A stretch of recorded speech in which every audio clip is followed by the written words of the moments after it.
Bom, pessoal, então hoje estamos aqui com a entrevista com mais conhecido como Neto, né? Meu coach aí, aprovado no Auditor Fiscal de Tributos Municipais da Prefeitura de Manaus, no estado do Amazonas. Neto, antes de mais nada, eu queria parabenizá-lo aí pela 7ª posição. A aprovação nesse concurso que estava bem concorrido, foram somente 10 vagas, sendo 9 para ampla concorrência, e tu ficou aí na 7ª posição, né?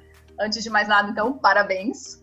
Eu vou falar um pouquinho sobre como foi essa preparação, né? Como que você se saiu nesse concurso, para daí a gente entrar em alguns questionamentos aí que acho que o pessoal quer mais ouvir você falando do que a mim. Então, a gente teve esse concurso, foi um concurso com 2 etapas, né? Na primeira etapa, que foi a prova objetiva, que aconteceu lá em maio, né? Você ficou em 39º, então, dentre 100 classificados. E aí, depois a gente teve a prova em agosto, e você sobe, então, a prova discursiva, que era uma peça e 2 questões. Você sobe, então, para a 7ª colocação. Bom, excelente, você saltou bastante, como a gente já tinha conversado aqui um pouquinho antes, né? Tu saltou várias posições, 39º para 7º colocado, realmente muitas posições aí. Formado em Direito, estamos juntos aí desde mais ou menos julho de 2018, tu entrou para uma preparação mais focada para o Cefaz aqui, Rio Grande do Sul, Santa Catarina, eu lembro que a gente fez essas 2 provas, né? E aí depois a gente focou então para Manaus, foi mais ou menos esse o nosso histórico aí, nossa trajetória juntos. Eu totalizei ali, a gente tem juntos, fora o que tu já trouxe antes, que tu já vinha estudando há 4 anos focado para a área fiscal, 10.200 questões resolvidas no coaching concurseiros, com percentual médio ali de todas essas questões, 83%, 84%, e 970 horas líquidas de estudo só nesse um ano e pouquinho que a gente ficou juntos. Qual é o seu sentimento hoje, assim, sabendo de tudo que ficou para trás, de tudo que tu investiu, de tudo que tu fez, e dessa conquista aí do 7º lugar aí nesse concurso tão difícil? Vou ser bem sincero contigo, eu estou meio atordoado ainda desde que eu fiquei sabendo desse resultado. Eu pensei que eu fosse gritar, que eu fosse chorar, como aconteceu quando eu passei no TRF, que é o cargo que eu ocupo hoje em dia de técnico judiciário. Na hora que eu descobri que eu tinha passado, eu chorei, me emocionei. E dessa vez parece que eu não tô, a ficha não caiu ainda, entendeu? A ficha não caiu ainda, acho que só vai cair a ficha mesmo no dia da posse. No momento, assim, a sensação que eu tenho é de estar meio atordoado mesmo. Tipo, não acreditando que isso aconteceu. Nesse momento que eu esperei tanto acontecer, não estou acreditando que isso aconteceu. Até porque eu não esperava passar nessa prova de Manaus, né? Eu esperava passar nas próximas provas aí. Nessa prova de Manaus eu não esperava passar, sinceramente falando. Sim, eu lembro que a gente conversou sobre isso e a tua dedicação, eu acho, para a discursiva realmente foi intensa, né? Eu lembro que tu fez todos os simulados que a gente aplicou, você comprou o curso que eu indiquei, você fez os simulados deles, fez todas as discursivas, as peças, ou seja, você se dedicou praticamente toda semana, tu estava escrevendo alguma coisa e estudando aí para essa discursiva, né? Não tinha como ser diferente o teu resultado. E eu lembro que eu falei assim, a gente vai ficar ali, eu também achei que ficaria em torno, 18º, 20º, e que eu acho que ainda seria chamado, porque eu acho que eles vão chamar realmente até o 20º. Mas não era aquela garantia de aprovação, né? Eu acho que dentro das vagas é um sentimento que realmente não tem preço, né? Como que começou a sua trajetória nos concursos, né? Hoje tu já ocupa um cargo, né? Mas como que você estudava antes? Quando que você resolveu focar para a área fiscal, sendo formado em Direito, enfim? Conta um pouquinho aí para a galera. A história com concurso público começou ali mais ou menos em 2010, se eu não me engano. Não, 2010 para 2011. E eu lembro que eu comecei a estudar para concurso, né? Porque a minha carreira, a minha faculdade, né? Que é a faculdade de Direito, ela é praticamente uma imposição isso para você, né? Ou você vira um concurseiro ou você escolhe pelo ramo da advocacia. E a advocacia nunca me interessou. Então, na metade da faculdade, eu comecei a estudar para concursos de nível médio, né, tribunal, nível médio, e depois de uns 8, 10 meses de estudo e várias reprovações, aí eu consegui emplacar uma primeira colocação ainda no concurso do técnico judiciário, concurso que aconteceu em 2011, se eu não me engano. Aí eu comecei a trabalhar lá, em 2012, né? Trabalhei na Justiça Federal. Comecei a trabalhar lá e me formei em Direito em 2014. E eu tinha que escolher, né, para qual área eu ia seguir. Para te falar a verdade, eu escolhi a área fiscal. Olha a ironia do destino. Eu escolhi a área fiscal para fugir da discursiva. E por uma ironia do destino, a discursiva me botou para dentro agora da CEMEF aqui de Manaus, né? E eu lembro quando eu fui escolher a área assim, que eu seguiria, eu falava, pô, magistratura, não sei, prova oral e tal, prova discursiva, MP, mesma coisa. Até as provas ali de procurador do estado, procurador do município, a maioria delas também tinha prova discursiva. Eu falei, não, isso aí não quero encarar, não. Aí o cara é fiscal. Aí começou a aparecer, né, algumas discursivas agora na área fiscal. Talvez se torne uma tendência. Eu acho que é um grande diferencial, hoje em dia, você saber escrever bem, né? Até porque a maioria dos concurseiros da área fiscal não é acostumado a escrever. Então, quem está no nível bom de discursivo hoje em dia está com uma vantagem enorme. A discursiva teve um poder enorme de mudar todo o resultado, toda a história dessa prova. Eu acho que 3 ou 4 pessoas desses 9 aí ficaram entre os 9 na P1. Ela tinha uma pontuação alta, né? Tinha uma pontuação alta. E isso que tu colocou é muito importante, porque as pessoas têm realmente medo da discursiva e as pessoas têm medo de escrever. E, basicamente, isso acontece porque as pessoas não leem, né? Hoje as pessoas querem tudo praticidade, preferem videoaula, a gente sabe disso, né? E aqui a gente sempre estimula vocês a lerem, grifarem, resolverem, fazerem a prova discursiva, o teste. Isso é importante, isso é essencial. No fim, então, tu tá aí, já pode pensar, quem sabe no futuro, voltar a estudar, né, com uma procuradoria, uma defensoria, um Ministério Público, uma magistratura. São provas que realmente têm a prova oral, mas procurador hoje, que eu conheça, nenhuma mais é aplicada sem ter a prova essa discursiva, né, que são as peças. Sim. E a maioria já está vindo com prova oral também. Então, ou tu sabe, não tem mais essa de deu sorte na prova objetiva. E como que tu chegou daí ao coaching concurseiros, né?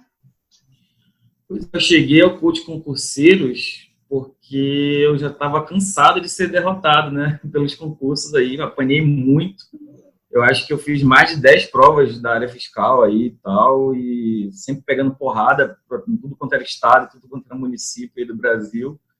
E eu lembro que depois da prova de Santa Catarina, que eu bati na trave, eu fiz mais ou menos ali 81% da prova, e a nota de corte ele foi por volta dos 84, se não me engano. Isso. E a partir dessa prova eu falei, pô, vou dar um basta nisso agora, eu vou entrar eu preciso de ajuda profissional. E eu cheguei até o coaching concurseiros porque eu acho que eu tinha visto uma entrevista do Marcos Pisato, não lembro.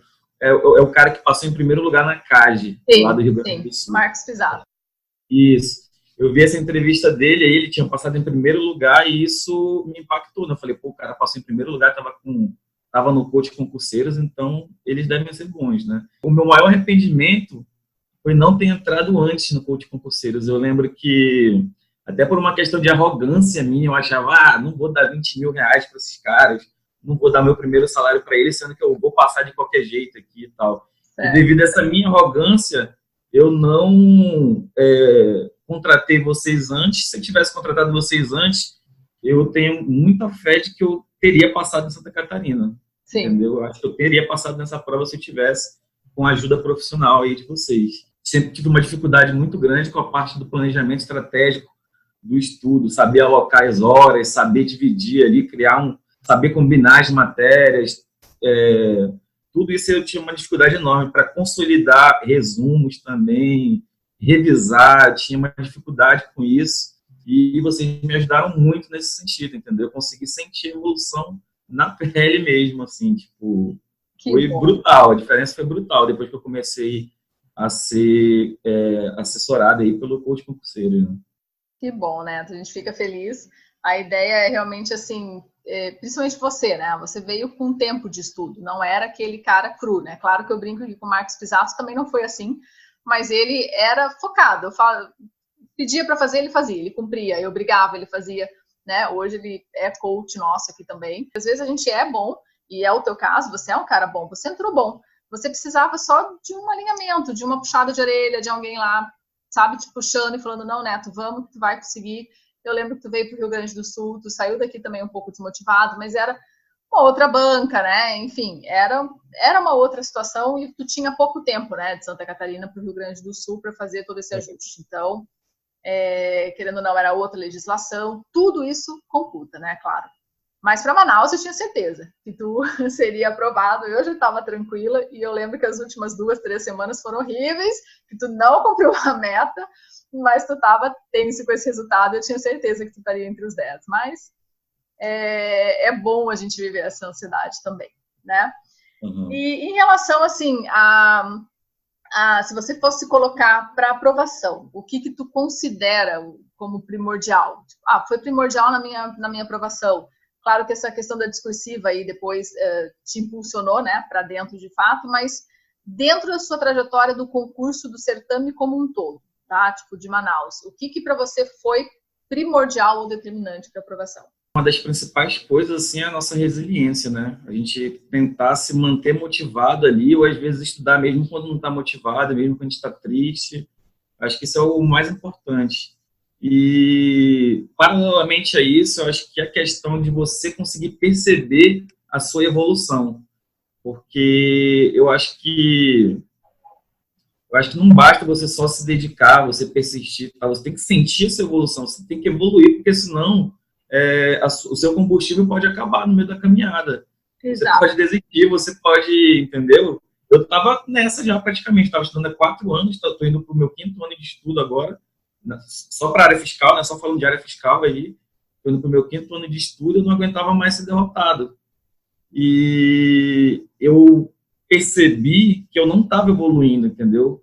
Antes de entrar no coach concurseiros, eu não conseguia linkar um estudo de uma prova com o estudo da prova seguinte. Parecia que tudo que eu fazia para a primeira prova que eu fiz aqui, eu não conseguia levar para a prova adiante, entendeu? Certo. Mudava os materiais, mudava os PDFs, eu me perdia, assim, não tinha sistemas de revisão, de resumos muito sofisticados e tal, e eu acabei pegando porrada por causa disso. Sim.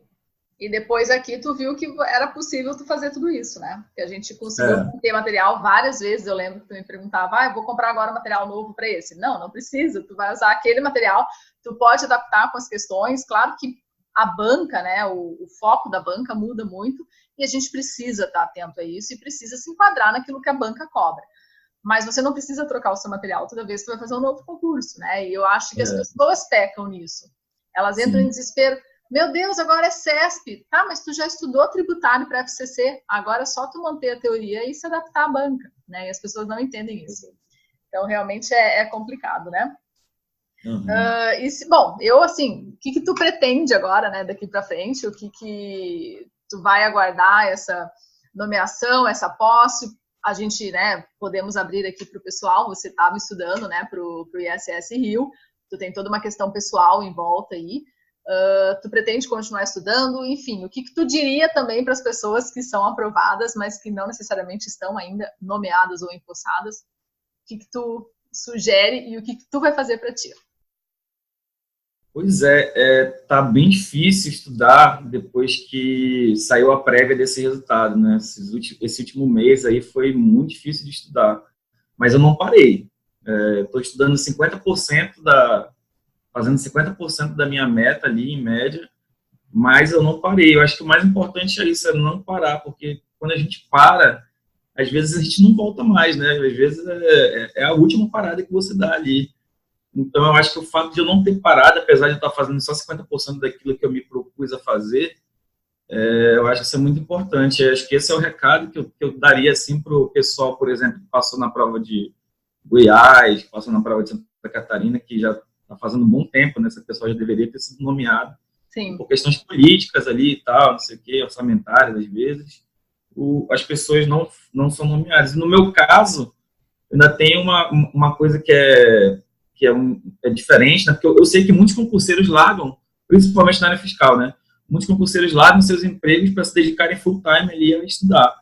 E essas pessoas, quando elas passam num concurso e elas param de estudar e o órgão não nomeia eles, né? Tipo o prefeito ou o governador não nomeia, essas pessoas elas ficam desesperadas, né? Porque elas estão sem fonte de renda, elas estão com R$0 ali na conta muitas vezes, dependendo de pai, de mãe, de namorado, de marido, e é complicado.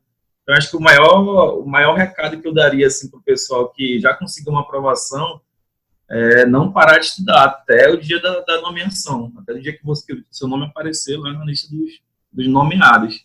Porque senão você pode se frustrar muito, pode entrar numa depressão, pode acontecer um monte de coisa, né? Exato. E lá em Goiás, por exemplo, o pessoal que passou em Goiás, o pessoal está nessa situação. Já faz muito tempo que teve a prova e nem sinal de alguma nomeação. Santa Catarina eu acho que já vão nomear agora, não tenho certeza. Eles vão nomear. Mas Goiás está complicado pro lado do pessoal ali, né? Então eu acho que um conselho valioso é esse aí, ó, estuda até a sua nomeação, porque senão você pode ser surpreendido aí por fatores que você não pode controlar, né? Vontade política, questão parlamentar, etc. E principalmente uma pessoa que é aprovada, que é o teu caso, né? E como foi o caso de muita gente em Santa Catarina, Goiás, Rio Grande do Sul, vocês estão num patamar muito bom para ótimo, né? Se vocês param, é aquilo, você vai cair, vai ter uma queda, não adianta, tu volta os passos, porque os outros estão continuando, né? Então você volta um pouquinho e aquelas pessoas acabam passando na sua frente. De repente sai um outro concurso top também que talvez te interessaria, que é o caso do Rio, que talvez aí, né, saia e seja de interesse para ti. Por que não fazer, né? Então, e mesmo que tu esteja ali já, não, mas eu ouvi falar que mês que vem eu vou ser nomeado e vai ter a posse. Continue estudando, vai lá, faz a prova. Às vezes a gente precisa ser um pouco frio, né? Nesse período que tu te encontra. Quando a gente não aprova e a gente vai estudar para uma nova prova, eu acho que o que tu falou é o correto, é constância, resiliência, você seguir em frente, né? Não pode se deixar bater. Tira uma semana de luto, né? Chora, viaja, sei lá, vai curtir, fazer tudo que tu não fez no pós-edital, mas aí volta a estudar e já se programa para uma nova prova, né? No teu caso, que está dentro, que eu acho que é o mais difícil ainda, né, de você conseguir dar essa sequência, é dar essa sequência pensando que realmente numa possibilidade, numa oportunidade futura, que talvez tu passe a chamada até antes desse que tu passou, né? Então, acho que esse realmente é o recado, né? Eu quero te desejar, assim, Neto, muito sucesso, né? Eu sei que a gente vai continuar junto aí na trajetória um pouco aí para o Rio e até a tua posse, mas eu quero te desejar sucesso. Tu é um cara que sempre foi muito, assim, dedicado. Tudo que eu pedi para você fazer, você fazia. O que eu te orientava, você seguia a orientação. Foram raras as vezes que a gente entrou em conflito, né? De fato, assim, de material ou de alguma coisa. Foram poucas as vezes. Sim. E poucas as vezes que eu precisei chamar a tua atenção. Acho que é agora, depois de aprovado, que está acontecendo, né? Que você não cumpria a meta, enfim. Agora eu tô rebelde. Tá meio rebeldinho, mas tudo bem. Foi pós Rio Grande do Sul, teve, mas foi avisado, né? Tu me avisou que ficaria um tempo assim um pouco off, mas voltou de novo e eu, assim, só te desejo sucesso. Não tenho dúvida que tu vai ser um excelente servidor, né? E que a gente continue nessa caminhada em busca do novo cargo, se for da tua vontade aí. Beleza, Dani, agradeço demais. E é isso aí, o meu pensamento é chegar na CEMEF, no caso, né, aqui em Manaus, e dar o meu melhor lá, tentar realmente fazer a diferença ali, contribuir para que a arrecadação sempre aumente e a gente faça um excelente trabalho lá, consiga fiscalizar os contribuintes, e é isso aí. Que bom, Neto. Então, a gente agradece aí a sua disponibilidade de tempo, né, você ter falado aí com a gente. E sucesso aí, estou falando por mim, pela equipe do Coaching Concurseiros, né? E por todos os outros coaches que também te parabenizaram aí no grupo, né? Seja muito feliz. Tá bom? Obrigado, Dani. Um grande abraço. Valeu. Tchau, galera. Tchau.